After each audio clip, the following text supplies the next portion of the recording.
When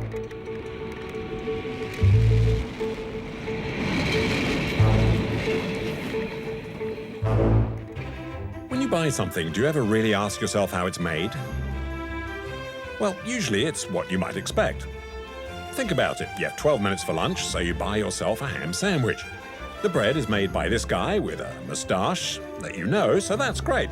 It looks and feels good, and yes, the packaging is soft to the touch. Inside, there's a slice of ham, which is from a pig which comes from a farm. Hang on, which farm?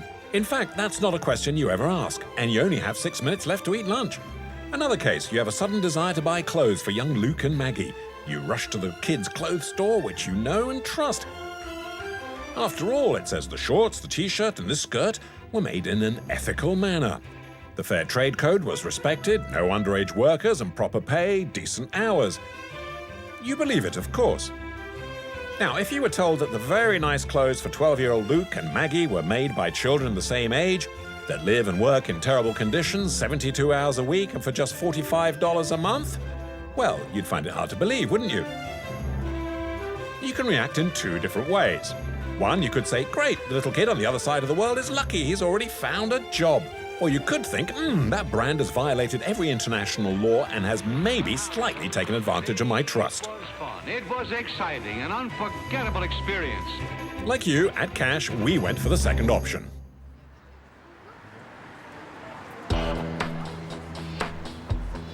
Have you noticed how the price of clothing has fallen? These days you can buy clothes for the winter, for spring, for all the seasons without taking out an overdraft. There seem to be plenty of these low-cost outlets. According to France's Fashion Institute, the price of women's ready-to-wear clothing has fallen 13% in the past 10 years. For many years, the world's workshop where these cheap clothes were made has been China, of course. But now Chinese workers are demanding better pay and conditions, so Western brands have been looking elsewhere. Such as Bangladesh, on the Indian subcontinent, which in just a few years has become the second biggest exporter of clothes to much of Europe. Made in Bangladesh seems to be in full fashion. It's the weekend, the perfect time for a quick shopping expedition in Europe's new backstreet supplier. According to the country's tourist office, this is what Bangladesh is like. Contented workers picking the tea crops. At night, musicians serenade visitors to the sound of their ektaras, a sort of one-string guitar. The people lead a blissful life. The kids spend their days flying kites on wonderful beaches, an earthly paradise. Welcome to beautiful Bangladesh. In fact, nothing in the ad resembles real life in the country, which is some 7,000 kilometers from Europe. 15 million souls are packed into Dhaka, the capital city, a highly polluted megalopolis with the highest population density in the world. Bangladesh is also one of the poorest countries in the world, where the slum kids are more likely to play on wasteland than sandy beaches.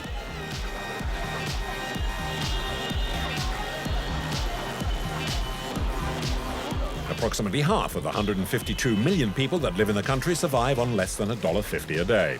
The labor force is incredibly cheap, ideal for the textile industry, and an industry that now accounts for 80% of all of Bangladesh's exports.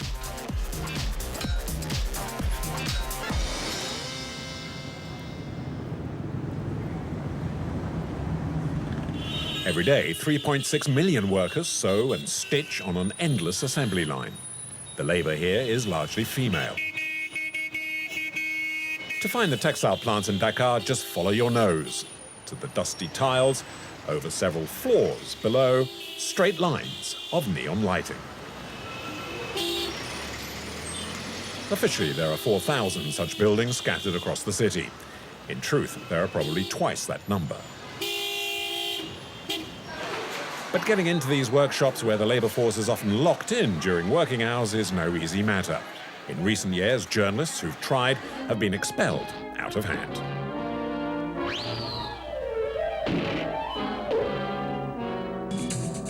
So throughout our inquiry, we pass ourselves off as potential buyers.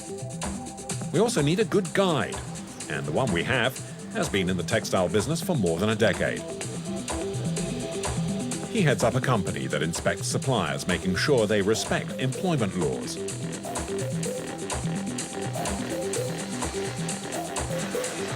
Our fixer doesn't mind being filmed, but prefers to use an alias while we're in country. My name's Munir. Munir. Don't forget, huh? I use that name when I'm working. You see, I have no bodyguards, which is why I use another name. Donc c'est pour ça que je donne un faux nom. Je dis pas si je suis qui, est-ce que je suis perto ou non, je dis pas. And thanks to Munir, the doors open before us. Sorry? Every 12 piece. $1.8. No, $18. Here are the changing rooms of textile globalizations. Here's a brand. Do you know this one? So this is where IKEA goes shopping to dress its employees. And in another workshop, this one is Zara. We'll come back to this one soon. In the meanwhile, here's a pair of shorts for men from Zara's rival, H&M.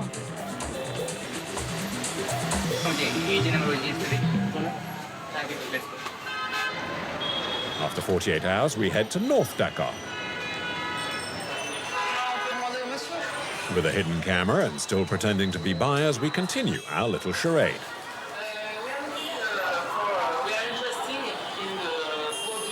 A foreman holds up several samples.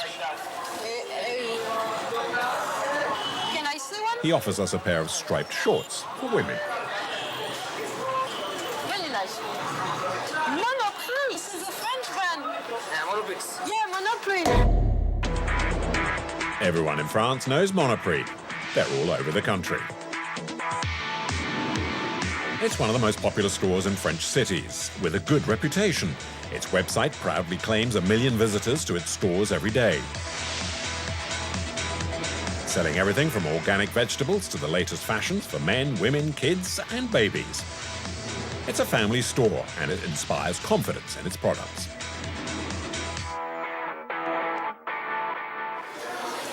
In Dhaka, the owners of this factory that supplies Monoprix welcome us to their office. Nice to meet you. We still have our hidden camera. On the hangers, more products destined for Monoprix. Can I have a look? Yes? Yeah, great. Yeah, Monoprix too. This is a woman bread from Monoprix. Yeah. Bouchou, yeah, not this one too. The Monoprix Bout de Chou line is for babies. This is from this year? Yes. This year collection? Okay. Yeah, this is on Monoprix, in fact. Yeah. Okay. Yeah, I see Monoprix is really a big customer of you. Bout de Chou, CFK, or Treton, all three Monoprix clothing brands. And this manager seems to be responsible for French clients. He's proud to count Monoprix as one of his loyal customers. A very loyal customer. We are working for Monoprix last 9 years. 9 years, okay. So this is a big customer for you, yeah. Because whole the year we are working for them.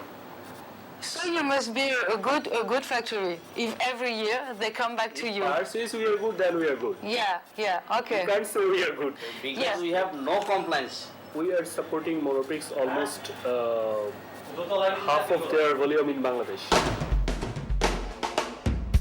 They trust us completely and even allow us to openly film as part of our commercial visit. Yeah, No okay. more hidden camera. Okay. Yeah. Ladies, pay good attention. Here, exclusively for you, the Monoprix Spring Summer Collection, including these magnificent striped trousers, coming to a Monoprix store near you in just a month's time for only €30. I'm showing you another one. Yeah? And yes, this one too is already available back in France, also for €30. Really very reasonable indeed. Now let's get serious and get to the workshop itself. The buyers we pretend to be want to check up on the quality. What we really want to see are the working conditions for the 1,100 people that toil in this factory.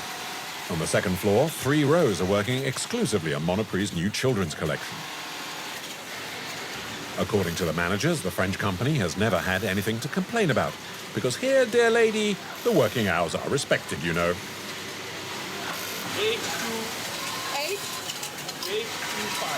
8 to 5, okay. Combien? C'est 8 to 5. Another two hours overtime. In other words, a 60-hour-long work week, in line with local practice. We too are fulfilling our own work practices and record the faces of all these conscientious dressmakers. This one, for example, or that one. We wonder how old they are. Are these girls 18, the minimum age required by Bangladeshi law to work a 60-hour week? Or are they 14, which is legally when you can start work here, but only for 36 hours a week? What do you think? Not easy to judge, is it?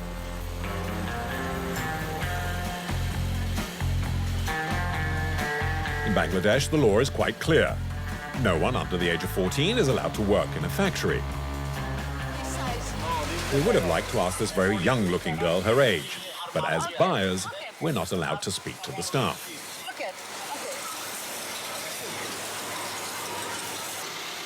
And it's too delicate a question to ask the managers, who never leave our side for more than a second. Actually, take a look at the back to the left. It's our guardian angel in the blue and white checked shirt, staring straight into our camera. We'll see him again. That evening, we are politely escorted to our cars. No, it's okay. Don't bother really.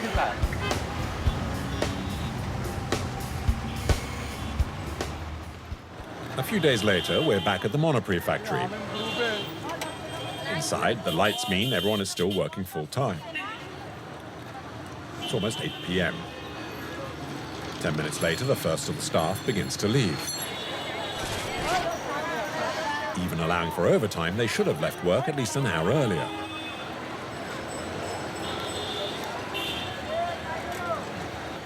It's a 45-minute walk to reach what passes for home. The Beshantek slums. Dark alleyways, sheet metal huts typical of almost any shantytown. 20,000 people live here, all of them below the poverty line. Munir, our guide, tracked down several employees of the Monoprix factory here. Come here, join us. Under the white veil is Aki. Ami, Marie. আমি আঁকি Aki? G Nice to meet you. Est-ce qu'elle nous reconnaît? তুমি দেখেছো না Do you recognize them? Did you see them in the factory? কিছুদিন আগে দেখছি এই যে Elle s'en rappelle. She remembers us then. Aki has been working at the factory for about a year and a half to be able to afford her pitiful, barely lit shack, which she shares with her mother. We set about asking Aki the questions that have been nagging us. How old is she? কত পড়ছে কও বয়স 17. She'll be 17 soon. Aki is certainly old enough to work, but are the employment laws respected for a minor like herself? What time did you start work this morning? কয়টায় শুরু করছো কাজ শুরু করছো কয়টায় 8 o'clock. উত্তর And finished at তুমি শেষ করছো কয়টায় 8 p.m. সপ্তাহে কয়দিন কাজ How করো many days a week? 6 days a week. সিরিউর personal হয় Est-ce que ça lui arrive de 6 days out of 7, 12 hours a day. পারো Aki works therefore for 72 hours a week, twice the time legally stipulated and in complete disregard of national and international law. To make sure that Aki really does work in the Monoprix factory, we show her the video we filmed in her workplace. Does she recognize that model there? এটা এটা তুমি তো জানো নাকি You see this? Do you recognize এই this? কাপড়গুলো জানো এই কালারের কাপড়ে এটা তো Oh yes, that's on production line B or C. B line না যেন সি লাইনের কাজটা And did Aki work on the checkered shorts for babies that we saw in her boss's office?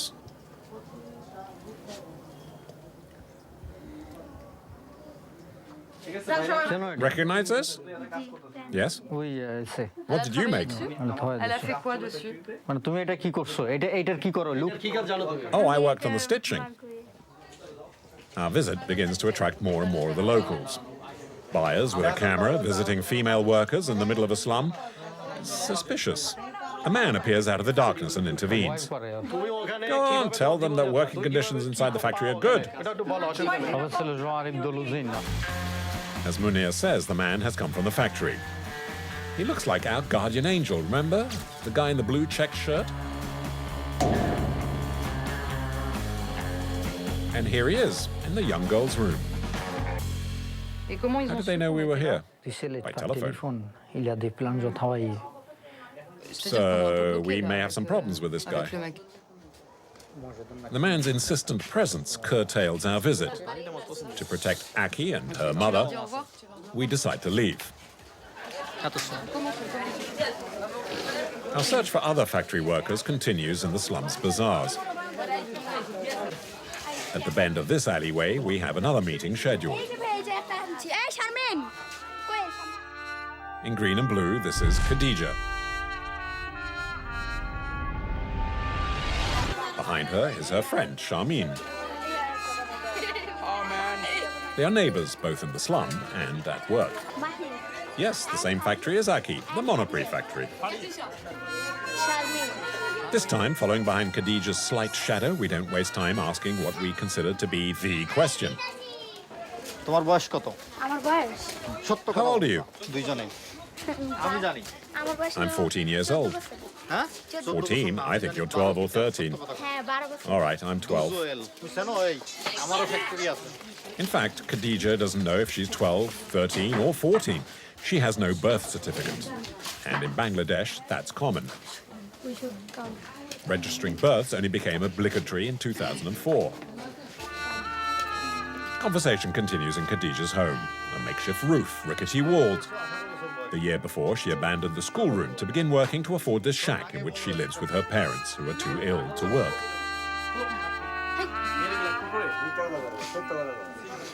Since then, Khadija, the Bashantek slum girl, has been clocking on at the textile plant like an adult.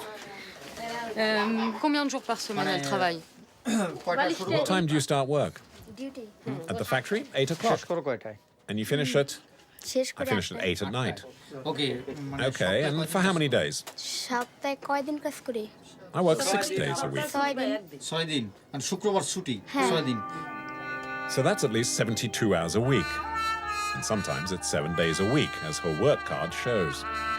And it's all for the sake of making clothes for Monoprix. Ça? Does she know these? এই লেভেলে Have you worked on any other of the brand's clothes? অন্য কাপড়ে চলছে Yes, some others. What other models have they worked on for the same brand? ওই এলডি সেসা Well, what did they do, for example? এই market কি করছো আর তোমরা? আরো Other trousers and shorts, things like that. Elle travaille les shorts et les pantalons. And that was when? C'est quoi? That was before? G Yes. How long ago? A month? No, not a month. 2 weeks? এই I recognize that. We worked on those too. C'est là. Ça, elles ont They fait. made these.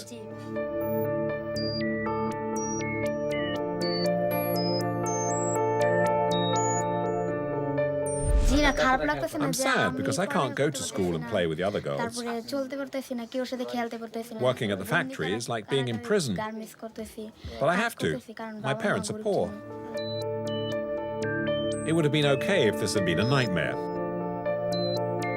That in truth, it was just a bad dream that girls like this are forced by poverty to work like the adults on behalf of a store that 1 million people a day flock to in France.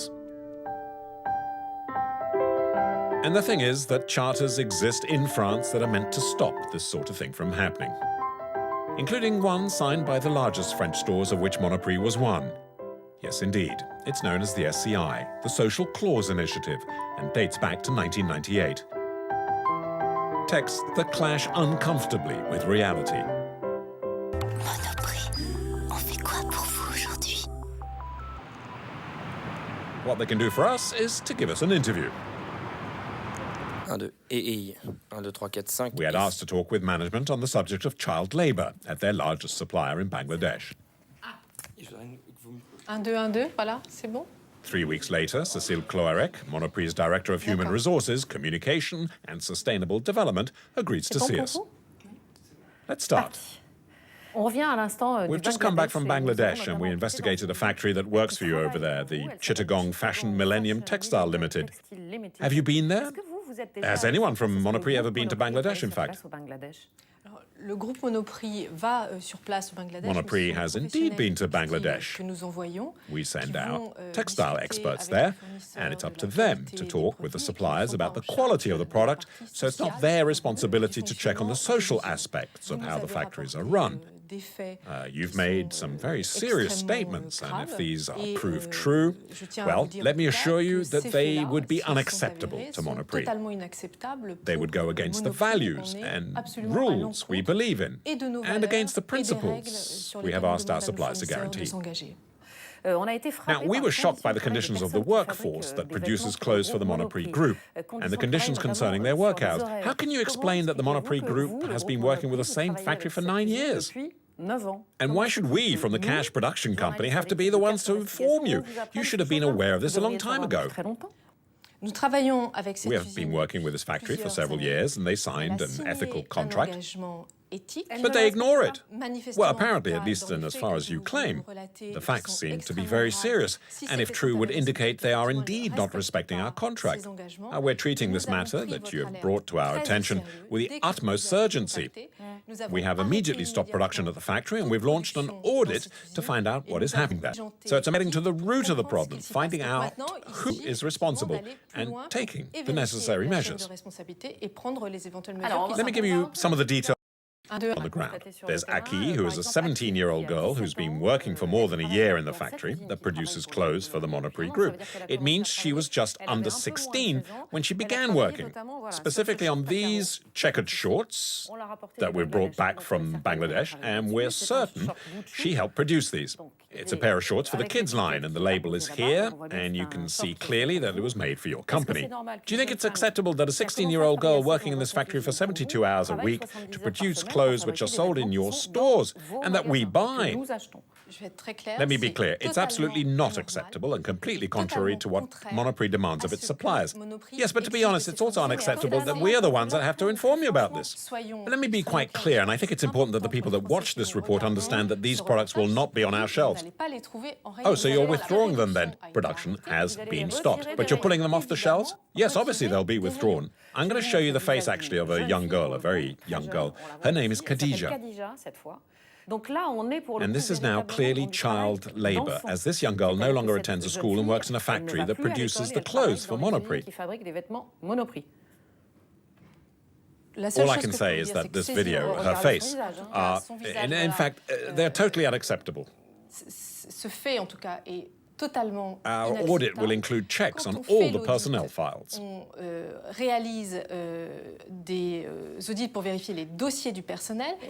But objectively, when we present you with the facts like these, are you shocked? Are you scandalized? What?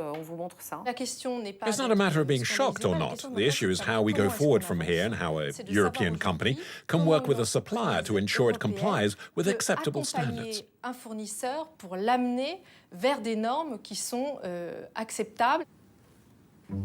In witness the whereof, Monoprix formally undertakes to reinforce its controls on suppliers, a question of honour and, above all, reputation.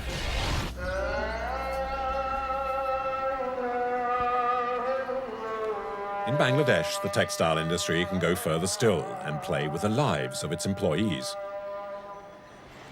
A few days before we were due to leave, a young girl called Sarah comes to warn us. She volunteers for a local NGO and for several weeks has been investigating what could turn into a major health scandal in her country.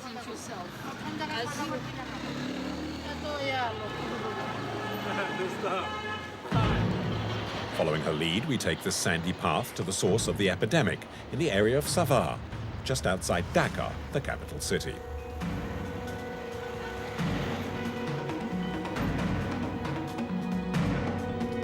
Workers, with their faces covered in dust, stand outside these discreet workshops. The cause of the contagion lies in the back of this hangar where they work, in the smallest room. Here, in the semi-darkness, in soaring temperatures, flitting shadows moving as if in a ballet from hell. They called them the Sandmen. With their homemade high-pressure hoses, they sandblast the raw denim jeans to give them that vintage look so popular the world over.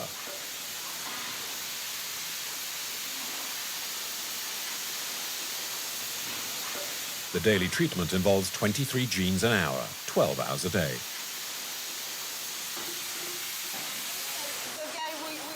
How long has this worker been employed here? 4 years. 4 years? Okay. And how many sandmen are there exactly? 30. 30, huh? Here the noise is unbearable and the atmosphere unbreathable. The sand that is everywhere is the worker's devious enemy. Pulverized against the canvas cloth, the particles seep through the men's thin scarves and settle in their lungs. They run the risk of silicosis, an incurable and fatal respiratory disease. It's the reason why sandblasting has been banned in the European Union and recently in Turkey, the world's third largest exporter of jeans. 52 workers have already died of silicosis in Turkey, and the lives of 1,200 others are also threatened. How many jeans they are able to produce every month? 500,000. 500,000. Okay. To keep the men supplied, there's a gigantic sandcastle. We wanted to see just how dangerous this was. Where do they find it? In sand? Dhaka. It's a local sand. মানে সমুদ্র থেকে ওরা তুলে গাছতলি এনে বিক্রি করে ওখান থেকে।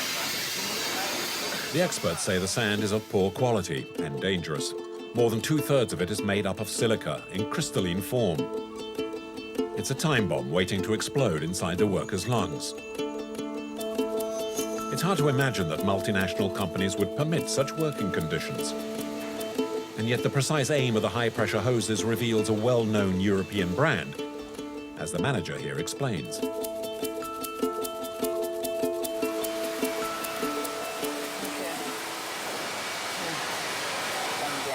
That's been sandblasted. Is this for international market? International market. Okay. International market. Which country? Lindex. Lindex. Yeah, yes, that's it, yeah. Sweden. Swedish, yeah. Okay. Lindex is a Swedish brand similar to H&M, but not as well known. There are 400 Lindex stores across Northern Europe. And its blonde, Scandinavian-looking goodwill ambassadors include the actress Reese Witherspoon and Gwyneth Paltrow, the muse of the latest spring-summer collection. I want to order the clothes for myself. Fans beware. The jeans made in this workshop are on sale at Lindex online for $39.95. And yet, a few clicks further and the website claims it does not use sandblasting, and that it even formally banned its use for its products in December 2010. We trace back the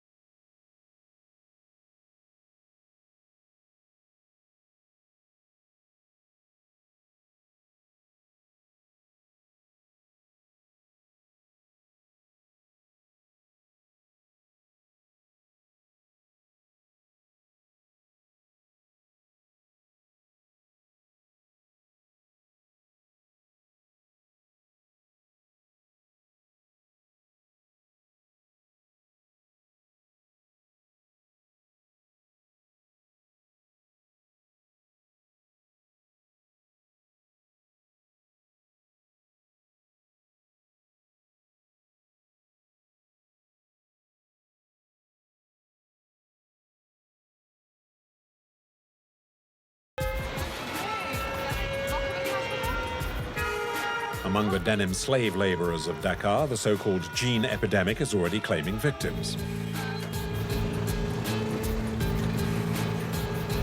Every week, Sarah, the NGO volunteer, spends several hours accompanying the sick to medical checkups.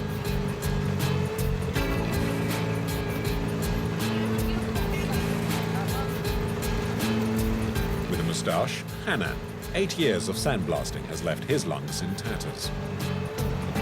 It's a bumpy 30-minute ride by rickshaw. But we finally, whoops, mind your head, arrive in one piece at the National Institute for Pulmonary Diseases.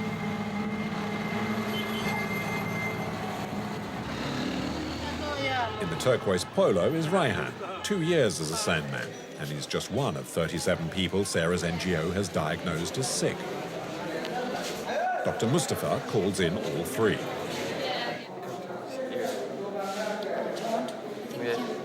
Yes, we can. I'm a sandblaster. And you have the same symptoms, the same problems as this man? Yes, I can't run, and when I try to walk quickly, I feel ill. I find it hard to climb stairs, too. Same work, same symptoms, same diagnosis. These two patients have got the same disease. Most likely due to exposure of the dust, silica.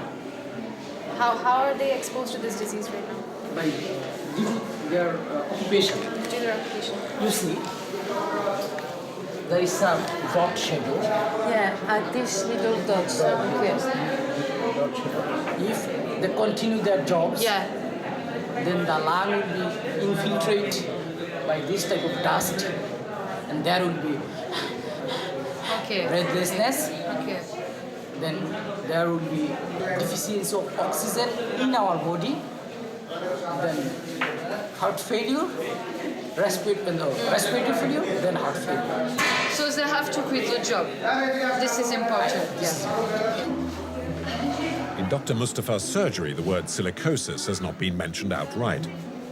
But the poor state of Hanan and Raihan's lungs means they already have the illness's first symptoms. Not yet 30, the two men have only one choice if they want to live: quit their jobs. The doctor says you should stop working. What will you do? I'll take a week off. Are you allowed to? Yes, if I show my medical report signed by the doctor to my boss, I'm allowed 7 days off. What are you more scared of? I'm afraid of having a serious illness. So why don't you just leave the job once and for all? I can't. That would create too many problems. I cannot leave the job because that will create a lot of problems. In 1 week, Hanan will, as he's done for the past 8 years, sandblast jeans, a job that will slowly kill him.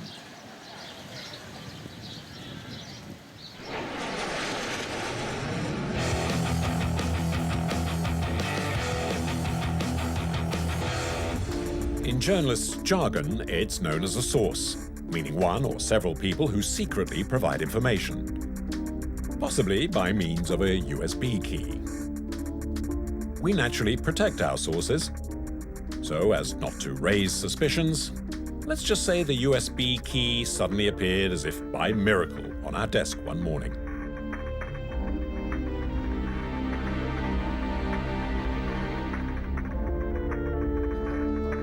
On it, there's a 20-page document, written in English.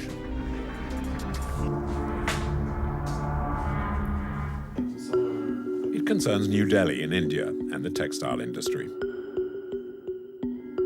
We soon realized this is a confidential audit on the production workshops. Fully illustrated, its findings are disturbing. The legal minimum salary is ignored in 76% of cases. And child labor used by a quarter of manufacturers.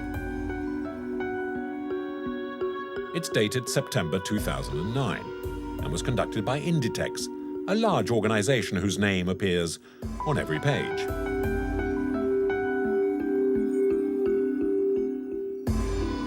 Inditex mean anything to you?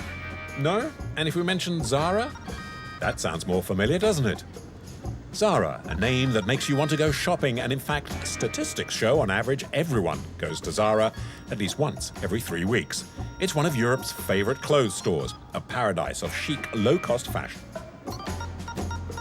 It was founded in Spain in 1975, and its success means that Inditex has grown into the planet's largest textile empire, with 5,527 boutiques around the world and brands which dress us all. Berkshire, Stradivarius, Oysho, and so on and so forth. In the back of this saloon is Amancio Ortega, the ultra-discreet founder of Inditex. a rare glimpse of the former dressing gown manufacturer and now possessor of the world's 5th largest fortune. His secret is to continually turn over stock and styles, a revolutionary commercial model that is now taught at Harvard Business School. It's called fast fashion. You're peckish? Go to a fast food outlet. You're in a shopping mood? Go to a Zara outlet. A new dress every 2 weeks, a new wardrobe every 3 months. At Zara, you can afford it. It's really not expensive at all.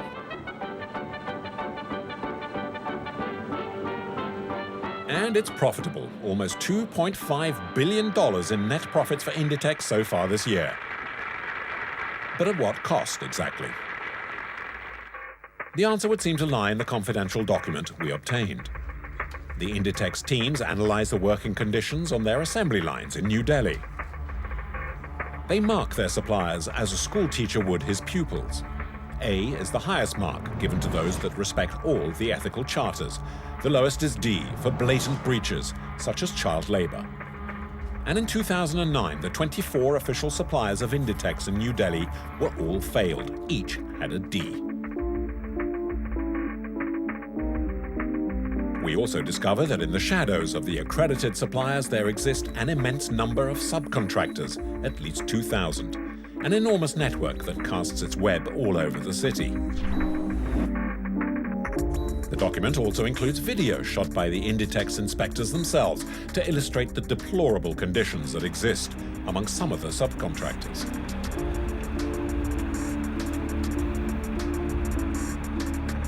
The workshops are often dingy, with electrical installations that are unsafe.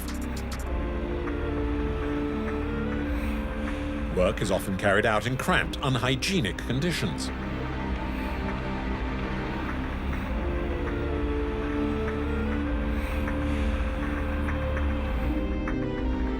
But the last video in the report shows why Inditex was keen to keep its audit secret.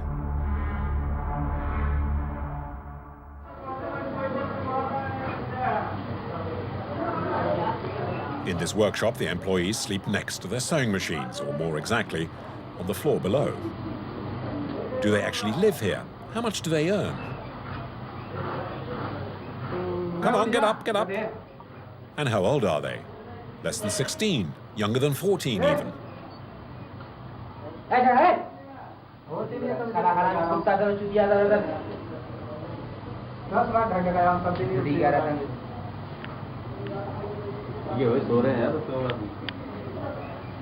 And another thing, how could the world's largest clothing group be part of this? We asked to speak with the director of Inditex France, but we are turned down. The company rarely gives interviews to the media. Plan B, go to Spain, the company's headquarters, and ask for an explanation from the boss himself. We roll up at this 5-star hotel in Madrid, where the group's annual financial results are being presented at a press conference. It's one of the few occasions where the press can ask questions to Inditex management, and it attracts media from all over the world.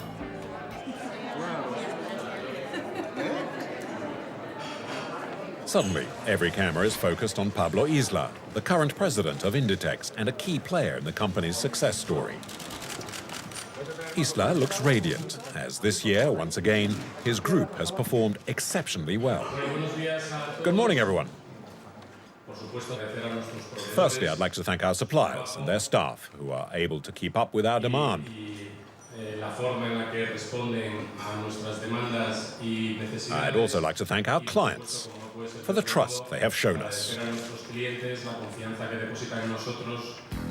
Pablo Isla is right to thank his suppliers, as we have some questions we'd like to ask about them. A few questions from French TV next, and if you'd ask them in English, please. Inditex is a leading company, and we see it has committed itself worldwide for sustainability and corporate social responsibility, as well as against child labor and for the implementation of legal minimum wages. So could you confirm to us now that no child works for Inditex? What I can tell you is that our work code forbids the employment of any child.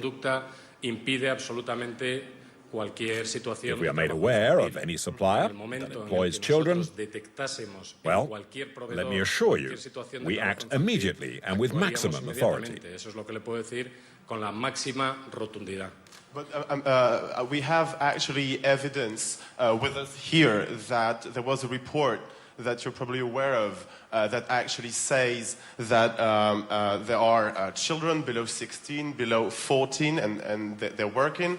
And we're wondering, we would like to know why these children actually work for Inditex. Is it just a lack of vigilance, or is it just because the child is cheaper? I can guarantee you. But let me say I find the tone of your question quite offensive. That's what I'd like to say first. Secondly, I can guarantee that Inditex doesn't tolerate any situation where children work, and as soon as we discover this sort of situation among our suppliers, we act immediately. But sir, this report was in 2009, and apparently nothing was done about this. And it clearly says in this report that Inditex was aware of this. It's an audit, and there were 24 companies, factories that were audited in New Delhi. And it actually says in there that no minimum wages are respected, and there is child labor as well. And those companies, they've kept working for Inditex. So I'm just wondering, is it a way to, when it comes to bringing costs lower, is there no limit anymore? Listen, this is not what this press conference is meant to be about. So please, leave us more information and we will get back to you. The tension is palpable, but Inditex promise they'll consider our request for an interview. In the meantime, we continue our investigation into the world's largest textile group.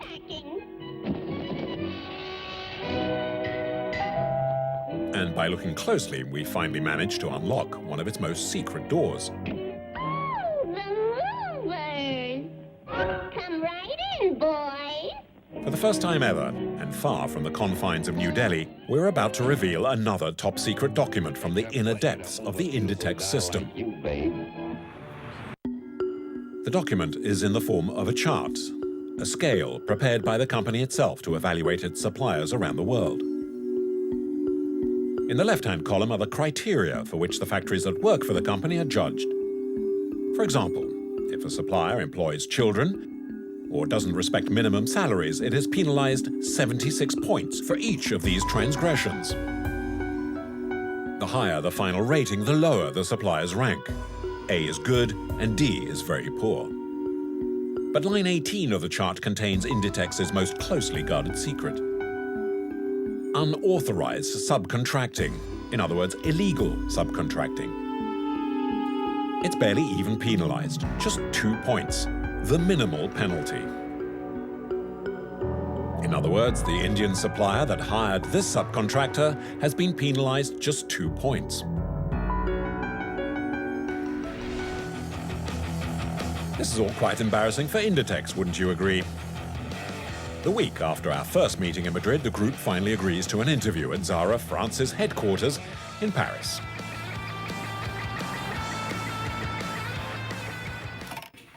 Our crew is there, of course, and come all the way specially from Spain, Felix Poza Peña, Inditex's Mr. Clean, the director of the company's social responsibility.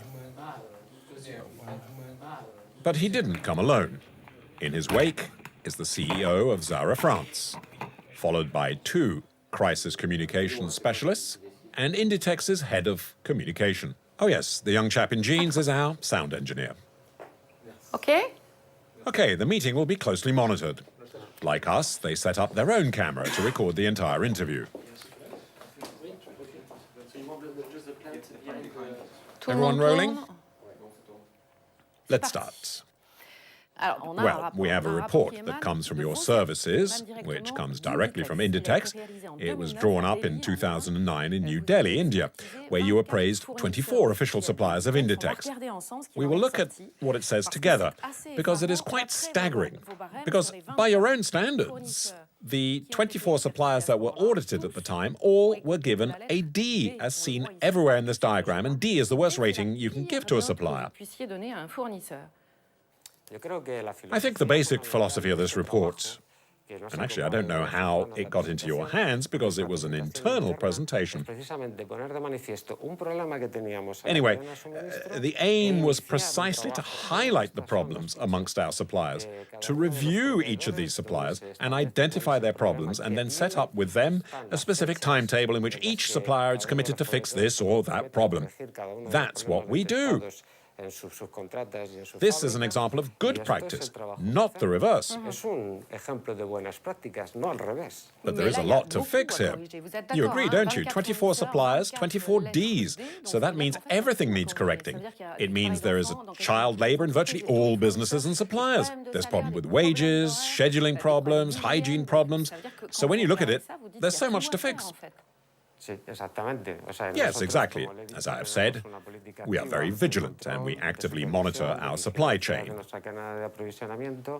And when we encounter a problem, like the ones you've mentioned, we take corrective action.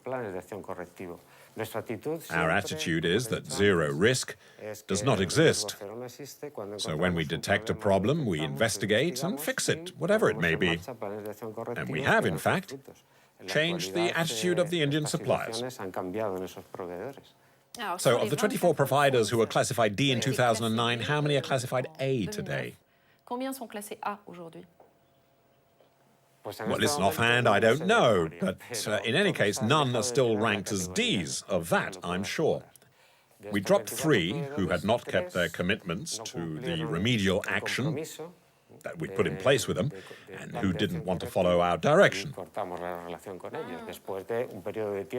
We dropped 4 others for commercial reasons, and therefore we are currently still working with 17 of the original 24. But when you look at the report a little more closely, you can see something else. That these 24 producers, all suppliers to Inditex, then subcontract with 2,000 other companies. So right now we see this kind of spider's web of suppliers who work for you because they do ultimately work for the Inditex group, right? How can you objectively monitor 2,000 subcontractors in New Delhi? It also means there are probably 2,000 others elsewhere in India. But in New Delhi alone, there are at least 2,000. You're talking about subcontractors, right? Yes, subcontractors. And we are able to tell that among your subcontractors, and you've conducted your own investigation into the subcontractors, it shows that in 25% of cases, there was child labor involved. No, what we wanted to show here was that the suppliers were subcontracting without our group's knowledge, without us having authorized their subcontractors. So we investigated the origins of this outsourcing. And as we have done in recent years, we work directly with our suppliers to increase their production capacity.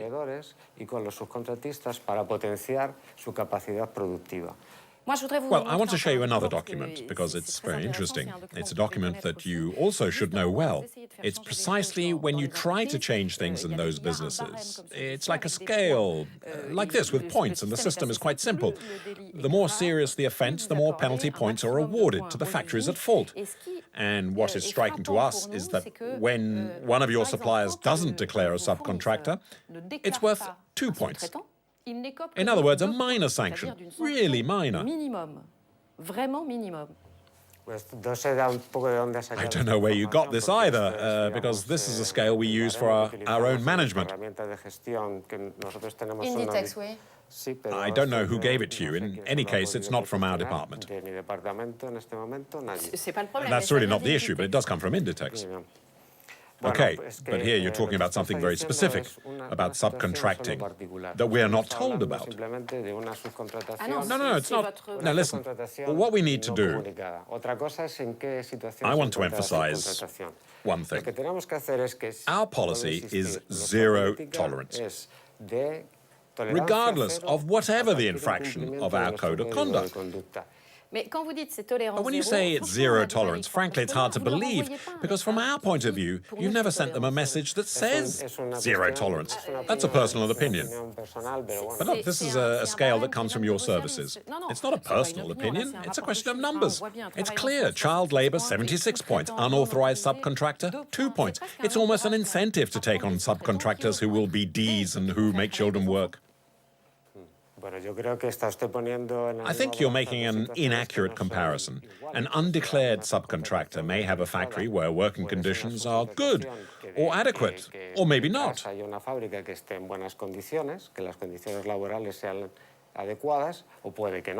We make sure the supplier tells us that it's subcontracting.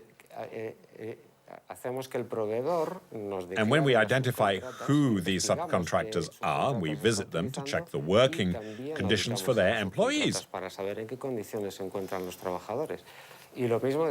We focus on problem solving. This is our primary motivation, risk prevention. Look, where I don't agree with you is when you say that you do everything to encourage them to talk about their subcontractors. And frankly, threatening a penalty of just 2 points is not doing everything to ensure they tell you about their work with subcontractors. Well, you don't agree with me. That's a shame. I believe there are risks involved with outsourcing. But there is also a need to see exactly what working conditions are like at the subcontractors. As I've said, our policy is zero tolerance, but zero risk itself does not exist. Okay.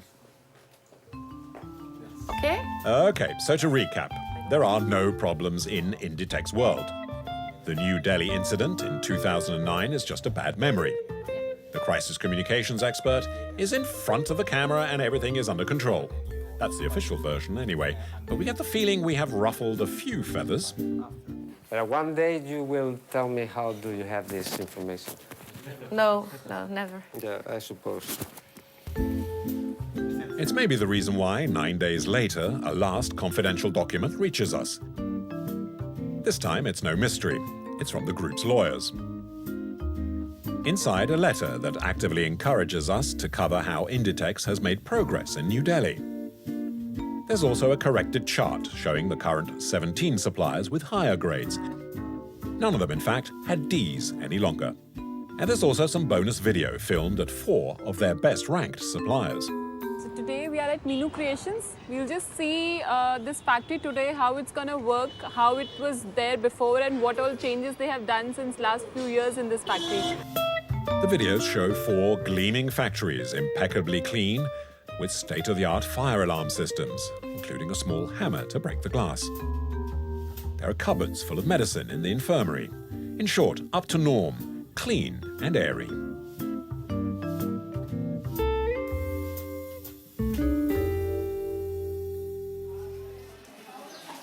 Little information, however, on the subcontractors used by the official suppliers, all those thousands of small blue dots, if you recall. So as a last check, as part of our investigation, it's to south of New Delhi, where we decide to visit one of them, again pretending to be buyers from France. This is one of the declared subcontractors, therefore checked out by Inditex. And yet, to our very faces, the manager admits he violates the rules set by the Spanish company. What time you start in the morning? What time? 9 a.m. And you end? 9 p.m. Okay. How many hours a week you can work in the factory? We work every day. Every day? Sunday only 9 to 4 p.m. Sunday off? 4 p.m. It's 7 days a week production is continuing. You have this other question about the overtime payment actually. Yeah, overtime. Not double pay. We are not doing. You're doing single for overtime? See my hand. At this Inditex-accredited manufacturer, the staff works far longer than the officially permitted 60 hours, with no day off once a week, no overtime bonuses. It's one of the perks of being a subcontractor, says the boss. It's easier to, you're saying, वो contractability requirement होती हैं वो सारी. Those requirements are on the contractor but not on the subcontractor, you're saying. There are more restrictions for them than for us. Okay. Actually, when the people from Inditex come, we don't tell them we work overtime, and they never bother to check anyway. But of course, they're fully aware of it. They know. Conclusion. Dear Mr. Inditex, in response to your correspondence, the cash team would like to present you with this short video. It will allow you to maybe understand it's still possible to improve your controls so that one day you can achieve your goal of zero risk.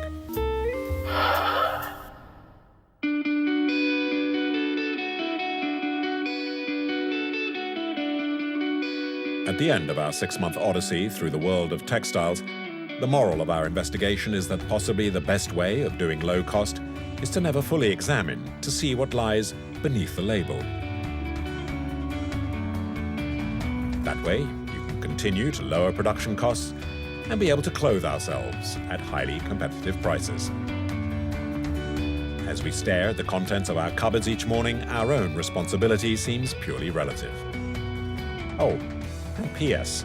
We are, after all of us a bit scared to see the faces of those little workers that make our clothes, aren't we?